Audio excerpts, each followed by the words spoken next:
বাঙালি ছেলে মেয়েদের প্রত্যেকের জীবনেই স্কুলে যাওয়ার স্মৃতিচারণ রয়েছে। এই মেঠো পথটার কথা মনে পড়ে, যে পথ ধরে আমরা এক সময় খালি পায়ে কাদা ভিজে কাঁধে বই নিয়ে হেঁটে গিয়েছি স্কুলে। আজও সেই পথটা আছে, কিন্তু আমরা হয়তো নেই।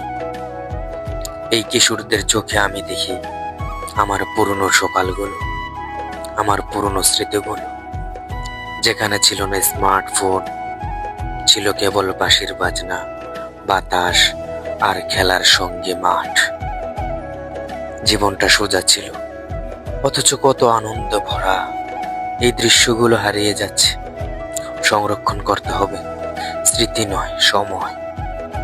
আসুন আমরা আমাদের গ্রামের শিকড়কে ভালোবাসি, মাটি ও মানুষ আর মেঠো পথের এই গল্পগুলোকে বাঁচিয়ে রাখি।